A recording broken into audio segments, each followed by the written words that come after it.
ہم سب کو باری تعالیٰ کے حضور میں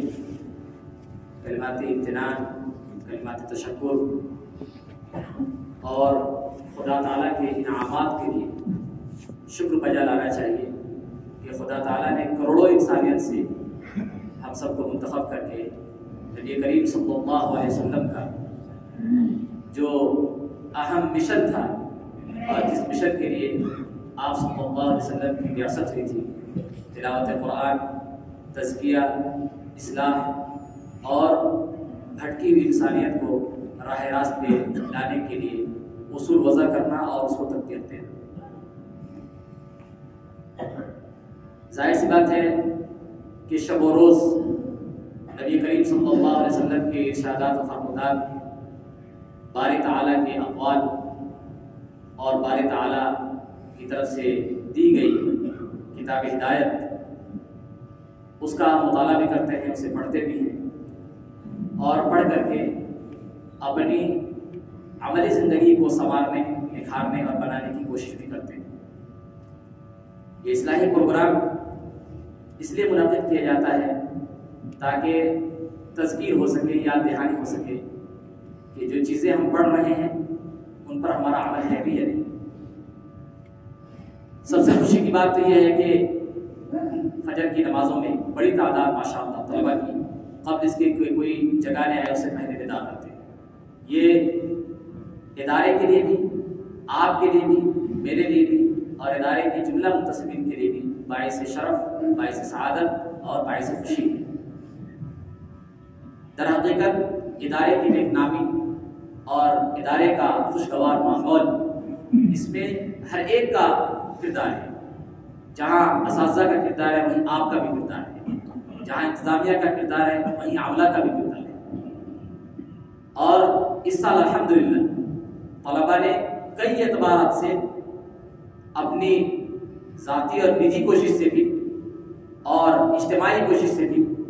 ادارے کے ماحول کو خوشگوار بنانے کی ایک اچھی کوشش کی ہے، جس پر آپ میری طرف سے پذیرائی کے مستحق ہیں، کلمات تبریک اور کلمات تہنیہ کے مستحق ہیں۔ ادارے کی طرف سے کارروائیاں، ادارے کی طرف سے بنایا ہوا نظام، یہ صرف اور صرف نظم و نسق کو باقی رکھنے کے لیے، اس سے مقصود آپ کو تکلیف پہنچانا نہیں ہے، اس سے مقصود آپ کو پریشان کرنا نہیں ہے، اس سے مقصود آپ سے کسی قسم کی جو پرانی عداوت ہو، اس عداوت اور اس دشمنی کی بنیاد پر آپ سے انتقام لینا مقصود نہیں ہے۔ ظاہر سی بات ہے کہ مدرسے یا ادارے کا تصور آپ کے بغیر نہیں ہے۔ یہ آپ ہیں تو مدرسے کے اندر بہار ہے، آپ اگر ہیں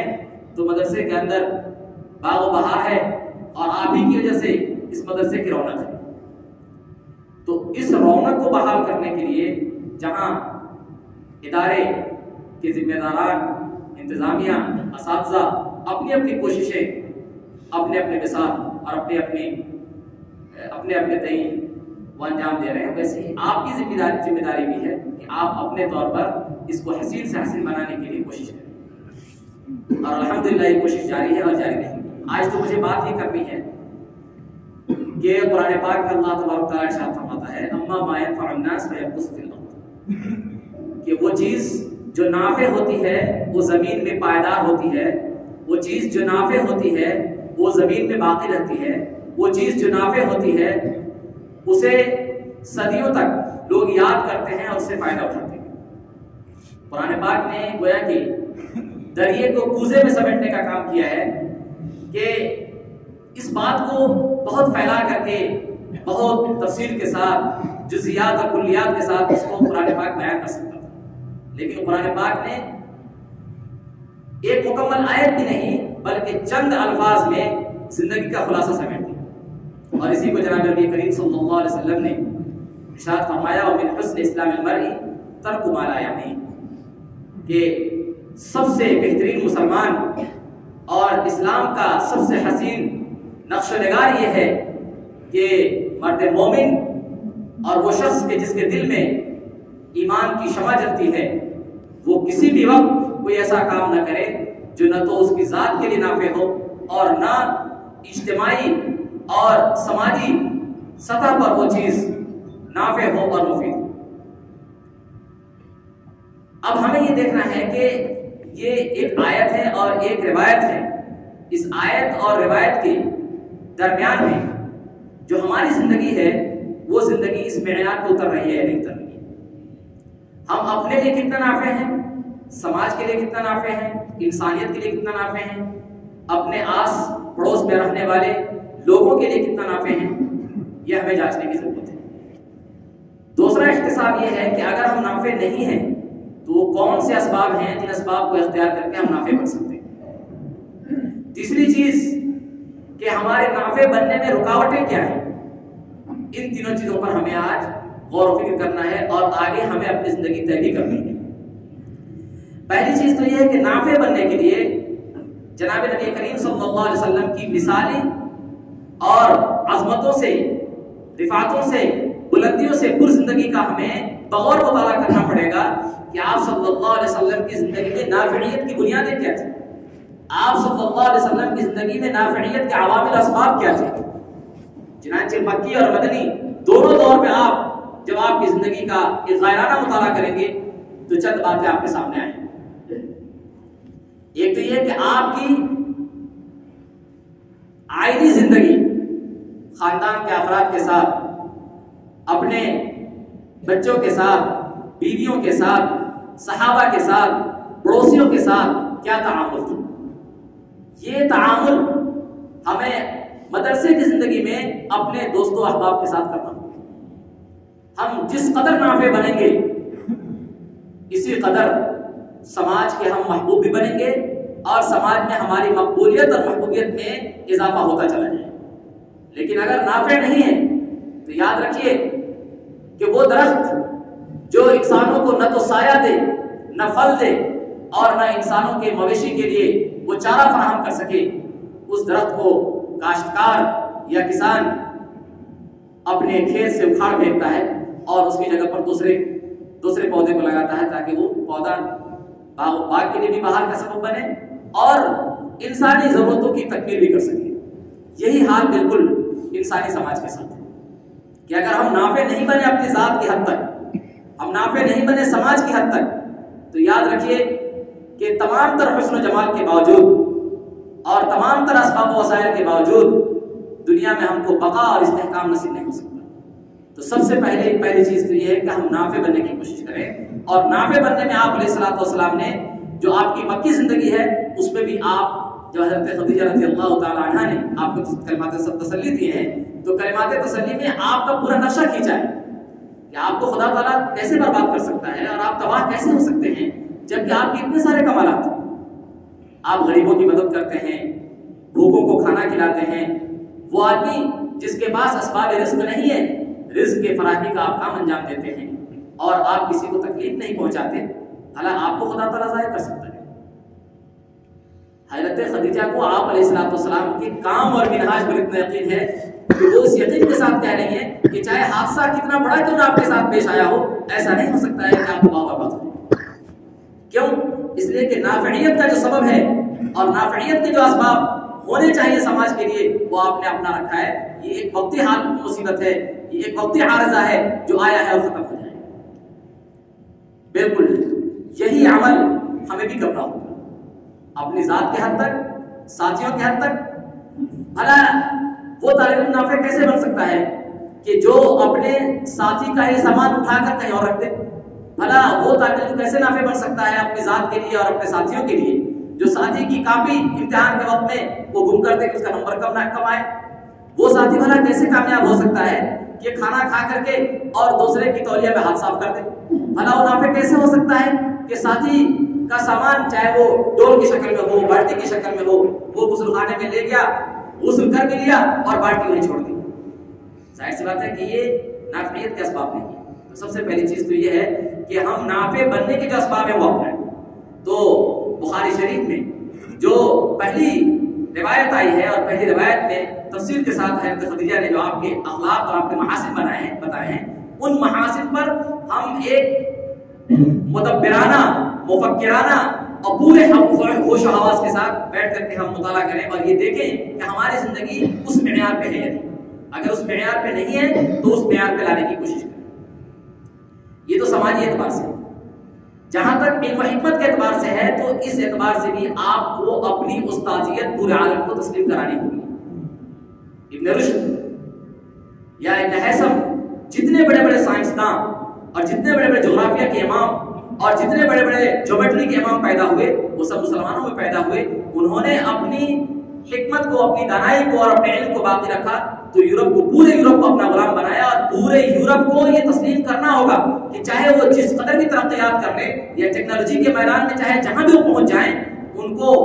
مسلمانوں کی شاگردی تسلیم کیے بغیر کوئی چارہ نہیں. تو مسلمانوں نے اپنے آپ کو نافع بنایا اس میدان میں تو دنیا نے ان کی شاگردی تسلیم کی اور ان کو کلمات تحسین پیش کیا کہ مسلمانوں نے ہمیں وہ عادات دیے جن عادات کی بنیاد پر آج ڈیجیٹل مارکیٹنگ ہے یا ڈیجیٹل دور میں جتنی ترقیات ہو رہی ہیں وہ سب مسلمانوں کا دیا ہوا ہے. تو ایک دور تھا جس دور میں ہم نے اس کو اپنایا اور اس کو اپنا کر کے اسلامی حقائق اور اسلامی اصول و مسلمات کو ثابت کرنے کے لیے ہم نے ان علوم کو اپنا تابع بنا کر کے پیش کیا. تو دنیا آج بھی شاگردی تسلیم کرنے کے لیے تیار ہے. کیوں؟ اس لیے کہ ہم نافع تھے. نافعیت کو ہم نے باقی رکھا تو آج بھی ہمارا نام تاریخ کے روشن صفحات کے اندر موجود ہے. اب مدرسے کے ماحول میں مدرسے کی زندگی میں نافعیت کے اور کیا کیا اسباب ہیں جو میں محسوس کر رہا ہوں. وہ ایک تو یہ ہے کہ جو ہمارا نظام بنا ہوا ہے تعلیم کا اس نظام تعلیم کے اندر بھی جو کمی اور کوتاہیاں ہمارے اندر رہ جاتی ہیں اس کو دور کرنے کی ضرورت ہے. سب سے پہلے تو کبھی میں دیکھ رہا ہوں جو میں سمجھتا ہوں کہ 50% طلبہ کا یہ حال ہے وہ ہے املا کی غلطی. املا کی غلطی ایک طالب علم جو اونچے درجے میں پہنچ جاتا ہے اس کے باوجود بھی وہ املا ٹھیک نہیں کر پاتا, صحیح سے درخواست نہیں لکھ پاتا کہ القاب و آداب کیسے دیے جائیں گے, سلام کہاں لکھا جائے گا اور اپنی بات کیسے شروع کی جائے گی, کہاں ختم کی جائے گی. تو سب سے پہلا کام یہ ہے کہ آج ہم ایک تحریک کی شکل دے کر کے یہاں سے کھڑے ہوں کہ ہم میں سے کوئی بھی ایسا شخص فراغت کے بعد کفے افسوس بننے کے لیے تیار نہیں ہوگا کہ میں مدرسے سے فارغ ہو گیا اور میں اپنا املا ٹھیک نہیں کر پایا. املا کے لیے ہر ساتھی کوشش کرے کہ میرا املا درست ہو جائے اور میری تحریری کوئی بھی غلطی باقی نہ رہے. یہ کیا ہے؟ نافع بننا ہے. کیونکہ اگر میری تحریری ٹھیک نہیں ہے, میرا املا درست نہیں ہے, میں نے اپنی کوئی بات دوسرے کے سامنے پیش کی تو اگر مجھے لکھنا ہے درخواست تو میں لکھ رہا ہوں بڑی شیٹ سے, مجھے لکھنا ہے گلاب اور میں اس کو غیر سے لکھ رہا ہوں, مجھے لکھنا ہے طرز اور میں اس کو تا سے لکھ رہا ہوں, سا کو میں نے دال سے لکھ دیا. ظاہر سی بات ہے کہ جو پیغام دینا چاہتے ہیں یا جو آپ کی ضرورت ہے سب کی ضرورت کی تکمیل ہے. ایک تو کام یہ ہے کہ ہم قبلہ کو درست کریں تاکہ خود اپنی ذات کے لیے نافع بنے اور جو تحریر ہم دوسروں کو دینا ہم چاہتے ہیں تاکہ وہ میری تحریر پڑھ کر کے میرا پیغام سمجھ سکے, میرا مطلب اور میرا مقصود سمجھ سکے, وہ ہم دوسروں کے حد تک نافع بن سکے. دوسری چیز جہاں پر بے پناہ غلطی اور میں سمجھتا ہوں کہ اس میں اگر یہ کہا جائے کہ 60% طلبہ اس غلطی کا شکار ہے وہ ہے اعرابی غلطی.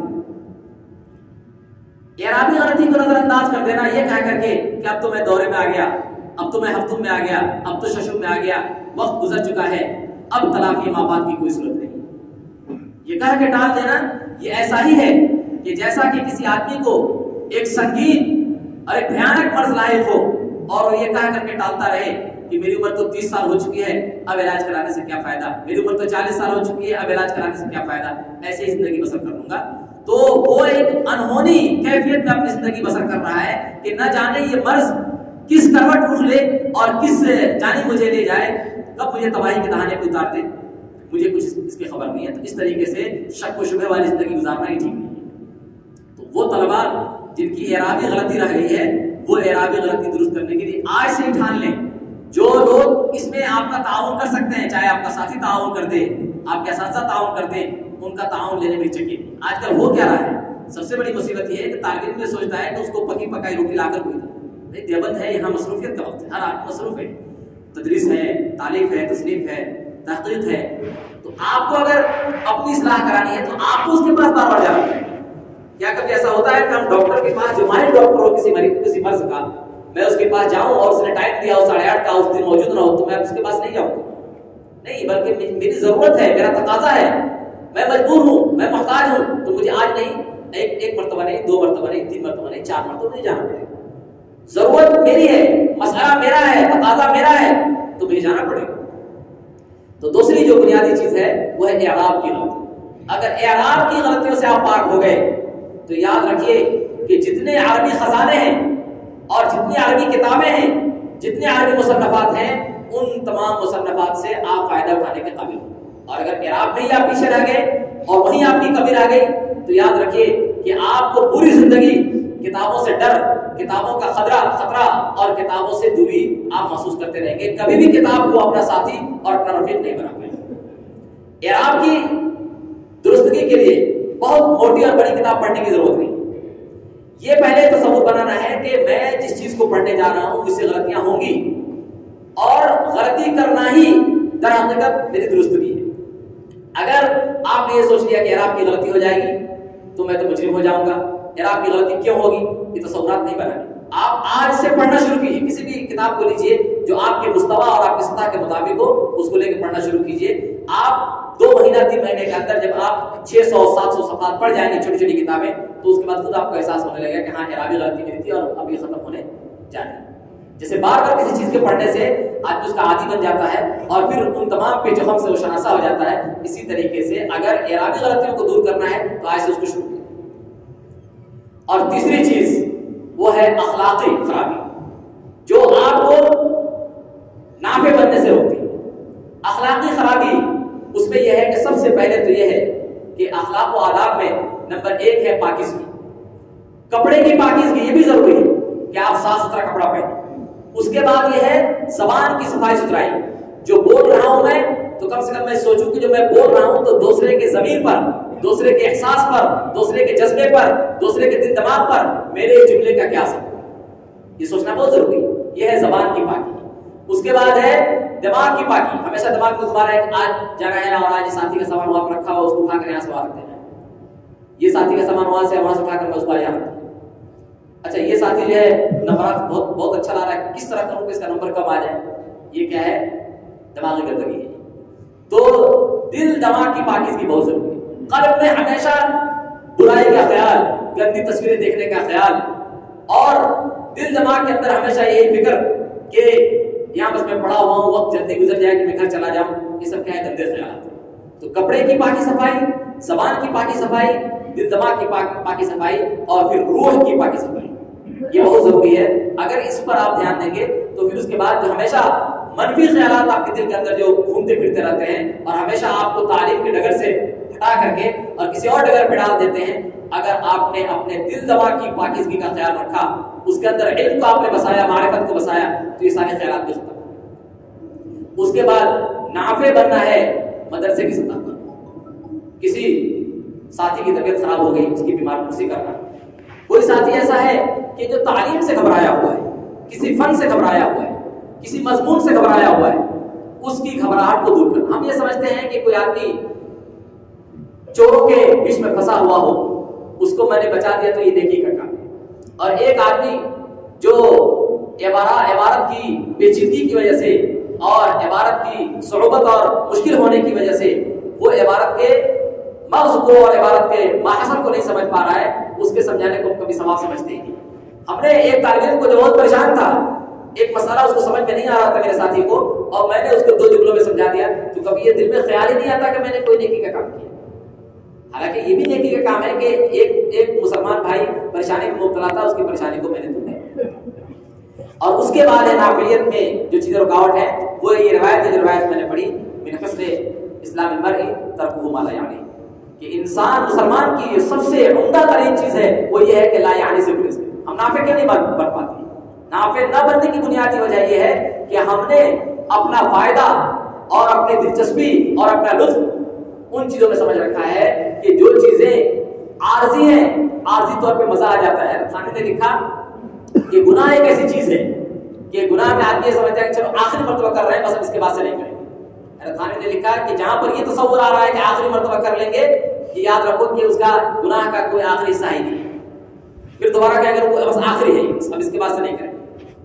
جب آخری کا تصور آ رہا ہے تو اس کو حقیقت میں آخری بنائیں اور یہ تصور ہم یہ کریں کہ ہم خلیفۃ اللہ فی الارض ہیں، انسانوں کو اللہ تبارک تعالیٰ نے اس زمین کا خلیفہ بنایا ہے۔ جب انسانوں کو اللہ تبارک تعالیٰ نے زمین کا خلیفہ بنایا ہے تو ظاہر سی بات ہے کہ انسانوں کو وہ کمالات، وہ ہنرمندیاں، وہ صلاحیتیں اور قابلیتیں بھی دی ہیں جن قابلیتوں کی بنیاد پر وہ اللہ کا خلیفہ بن سکے۔ تو کیا ایسا ہو سکتا ہے کہ کوئی اللہ کی طرف سے خلیفہ نامزد کیا گیا ہو اور وہ شیطان کے سامنے زیر ہو جائے اور شیطان کے سامنے مغلوب ہو جائے؟ ہمیں اپنا تصور ہمیشہ تازہ رکھنا چاہیے کہ میں زمین کے اندر اللہ کا خلیفہ بن کر آیا ہوں،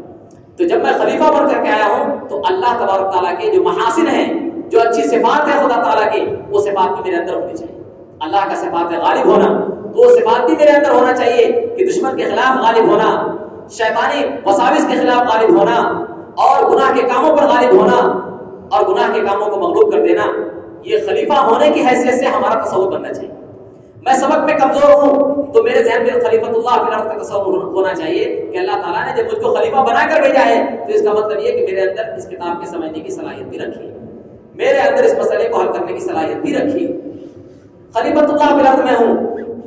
بھلا مجھ سے ایسا کیسے ہو سکتا ہے کہ میں اللہ کا خلیفہ ہو کر کے اور میں حکمت و دانائی کے خلاف کوئی کام کروں، عقل کے خلاف کوئی کام کروں، شعور کے خلاف کوئی کام کروں؟ تو اگر ہم اس روایت کے اوپر صحیح سے عمل کر لیں تو پھر اس صورت میں یہ موانع خود بخود ختم ہو جائیں گے اور ہماری ساری توجہ نافع بننے کے پر مرکوز ہو جائے گی۔ اور یاد رکھیے اس دنیا کے اندر بغیر نافع بنے ہوئے آپ کا کوئی گزارا نہیں۔ آج دنیا آپ کی شکل و صورت کو نہیں دیکھتی، دنیا آپ کے کپڑے کو نہیں دیکھتی، کپڑا چاہے جیسا بھی پہن لیجیے، شکل و صورت چاہے جیسی بھی آپ کی ہو، لیکن اگر آپ کے اندر ہنر ہے اور آپ کے اندر کوالٹی ہے اور آپ میں وہ استعداد اور صلاحیت ہے جو دنیا کے تقاضوں کو آپ پورا کر سکیں، تو یاد رکھیے آپ اپنے میں آپ رہیں گے، منفرد رہیں گے، اور آپ جہاں بھی ہوں گے وہ الگ الگ دکھیں گے۔ اس لیے خلاصہ یہ ہوا کہ آپ ایک تو نافع بننے کی کوشش کریں، اور نافع بننے میں جو چیزیں رکاوٹ بن رہی ہیں، چاہے وہ موبائل ہو، چاہے وہ ساتھیوں کے غلط تعلقات ہوں، یا ہوٹلوں میں کے اندر وقت گزاری ہو، یا اوباش قسم کے وہ طلبہ ہوں جو آپ کو آپ کی توجہ سے یا آپ کو آپ کے مقصد سے یا آپ کو آپ کے ہدف سے ہٹانا چاہتے ہوں، ان سے آپ دوری بنائیے۔ اور اگر آپ نے دوری بنا لی اور آپ نے اس روایت کو سامنے ہمیشہ رکھا اور خلیفۃ اللہ فی الارض ہونے کا تصور اپنے ذہن میں رکھا، تو کوئی بھی چیز دنیا کے اندر ایسی نہیں ہے جو آپ نہ کر سکیں۔ لیکن جب آپ نے یہ سمجھ لیا کہ میں ایک معمولی درجے کا انسان ہوں، میں بہت ہی حقیر ہوں، مجھ سے تو کچھ نہیں ہو پائے گا، میں پیدا کیوں کیا گیا، ظاہر سی بات ہے کہ یہ تصور اگر آپ کے ذہن و دماغ کے اندر ہے تو چھوٹی سے چھوٹی چیز، آسان سے آسان چیز آپ اس کو کرنے سے گھبرائیں۔ لیکن آپ نے یہ تصور کر لیا کہ میں خلیفۃ اللہ فی الارض ہوں، اللہ تعالیٰ نے مجھ کو خلیفہ بنا کر بھیجا ہے، اور میرا تعلق اسلام سے ہے، مسلمانوں سے ہے، اور جو چیزیں صحابہ کے اندر تھی، کسی کام کے کرنے کا جذبہ، جس چیز کو ٹھان لیا اس کو آخر تک پہنچانا، جو جذبہ ان کا تھا وہ جذبے کو پورا کرنا، جو خواب دیکھ لیا اس خواب کو شرمندہ تعبیر کرنا، یہ صحابہ کا وصف تھا۔ اگر ان اوصاف کے ہم حامل ہو گئے تو نافع بن جائیں گے، اور اگر نافع بن گئے تو خدا تعالیٰ کی محبوبیت بھی آئے گی، اور اس کے بعد مقبولیت بھی بندوں کے اندر خود بخود پیدا ہوتی چلی جائے گی، اور آپ جہاں بھی ہوں گے وہ اپنی ایک شان کے ساتھ رہیں گے، جہاں بھی آپ رہیں گے انگلی سے لوگ اشارے کریں گے کہ یہ آدمی سب کے لیے نافع ہے، اخلاقی اعتبار سے بھی، علمی اعتبار سے بھی، سماجی اور سیاسی اعتبار سے بھی، اور فکری اور ثقافتی اعتبار سے بھی۔ تو اگر یہ تمام پہلوؤں پر ہم نے غور کر لیا، اور ابھی جو آپ مدرسے کے اندر ہے یہ حالت امن ہے، کیا یہ حالت امن میں ابھی ہیں؟ 7 سال ابھی آپ کو حالت امن کا ٹائم دیا گیا ہے، حالت امن معمول ہے ابھی آپ کو مکمل تیاری کرنے کے لیے، جو باہر کی جو خارجی زندگی ہے جس کے اندر چیلنجز ہیں، جس کے اندر آپ کو مقابلہ ہے مختلف افکار سے، مختلف نظریات سے، مختلف فکروں سے، مختلف مسائل و مشکلات سے، تو گویا کہ آپ کو ان مشکلات، ان مسائل اور ان قضایا سے لڑنے کے لیے اور آپ کو طاقت اور بازو اور بڑھ دینے کے لیے یہاں پر آپ کو ایک چھاونی میں رکھا گیا ہے، جس کے اندر آپ بن کر کے آپ علم کو سیکھیں، افکار کو بنائیں اور اپنے مطالعے کو سدیں، تاکہ جو باہر کے چیلنجز ہیں، باہر کے جو خطرات ہیں، ان خطرات سے آپ نمٹ سکیں۔ ظاہر سی بات ہے کہ اگر کسی آدمی کو 7 سال کا موقع دیا جائے اور وہ 7 سال میں ایسے ہی گھومتا پھرتا رہے اور باطل اپنے تمام شکلوں کے ساتھ، تمام صورتوں کے ساتھ، چاہے وہ علمی اعتبار سے ہو، فکری اعتبار سے ہو، وہ ہر طرح کی الغار کرتا ہوا نظر آئے اور ہم ایسے ہی خاموش تماشائی بنے رہے، تو یاد رکھیے کہ جب حالت امن ختم ہو جائے گا اور خطرے کے وقت جب آپ نے کوئی تیاری نہیں کی ہے، تو یاد رکھیے کہ نہ تو آپ علمی طور پر ان کا جواب دے پائیں گے، نہ فکری طور پہ جواب دے پائیں گے، اور ہر جگہ آپ اپنی احساس کمتری اور اپنی کمزوری کا احساس کرتے ہوئے دکھیں گے۔ اس لیے یہ حالت امن ہے، اس حالت امن کے اندر جتنے فوائد آپ جمع کر سکتے ہیں اور اپنی قابلیت کو جس طریقے سے چار چاند لگا سکتے ہیں، اپنے آپ کو نکھار سکتے ہیں، بنا سکتے ہیں، بنانے پر ترکیز کیجیے۔ تو خلاصہ یہ ہوا کہ آپ نافع بنیے، اور لا یعنی کاموں سے پرہیز کیجیے. اگر ان دونوں باتوں پر آپ نے توجہ دی تو انشاءاللہ اس طالب علم کی زندگی میں بھی اور اس کے بعد جو زندگی آپ کی آنے والی ہے جس میں آپ امت کے رہبر بنیں گے، قائد بنیں گے، پیشوا بنیں گے، امت کی رہنمائی کریں گے، تو اس دور میں بھی انشاءاللہ یہ دو باتیں، نافعیت والی بات اور لا یعنی کاموں سے بچنے والی جو بات ہوگی انشاءاللہ وہ نافع ثابت ہوگی. وآخر دعوانا